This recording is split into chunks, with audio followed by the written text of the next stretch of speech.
It was during the Iraq War in 2003. Jordan Schwartz was sitting on the top of his Humvee in gunner's position, patrolling a neighborhood next to the Syrian-Iraqi border. They were driving through a marketplace that was usually teeming with people. But on this particular Friday morning, it was extremely quiet. Jordan felt this impending doom, like something really bad was about to happen. We were getting attacked quite often. The attacks were becoming more bold. There was ambushes, there was mortars every day. It was just getting very intense. Every day around their prayer time, the mosque would blare and then we'd start getting shot at. He was worried about the safety of his unit and his battle buddies, and he wanted to pray that they all make it back home safely. But with no connection to his heritage, he didn't know what to say or how to pray. The only thing he remembered were 6 words his babysitter taught him back when he was just 7 years old.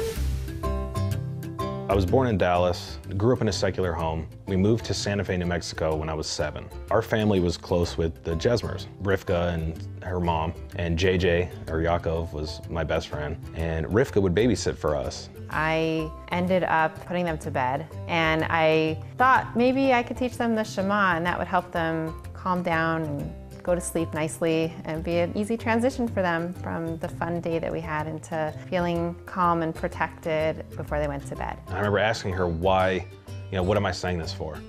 And she told me that it was a prayer of protection. It is our declaration of our belief in God being almighty and powerful, and that He is really the only force that has any power in this world.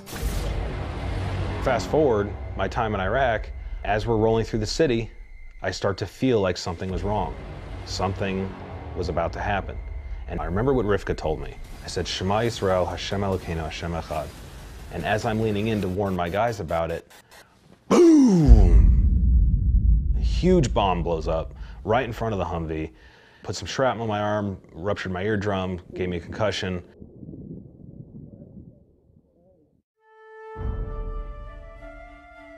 Had I been standing straight up, the angle of the shrapnel should have gone into my eye. I should have been killed. I knew it was because I said the Shema that I survived. A short while later, Jordan was back at the base, and he was working on one of the tanks in the motor pool. All of a sudden, this tall chaplain shows up, and he says, hey, are you Schwartz? And he hands me this yarmulke and the sitter that was Army issued, and he said, hey, I found this in the chaplain's box, I thought you might want it. As soon as he handed it to me, I looked up and I was like, okay, I'm listening. Right then he decided that when he returns from the army, he's going to travel to Israel to explore his heritage. There was a lot of situations where we had very close calls, and I think my faith, I think me saying the Shema, whatever path I'm on, Hashem has guided me. He ended up enrolling in a yeshiva. And as he walked into the yeshiva's building, he notices a man who looked familiar. I'm walking into the base measures and he's walking out, and we bumped into each other. And instantly we recognized each other. I was like, JJ, he was like, Jordan. It was Yaakov Jesmer, the babysitter's brother. He was going to be his Rebbe at the yeshiva. We just sparked up a friendship just like it had never disappeared. And then we started studying Chavetz Chaim. In a million years, nobody could have predicted the far-reaching consequences a young babysitter's words would have on a 7-year-old child. We do something that affects another person, and we have no idea how and when and in what way that seed will sprout.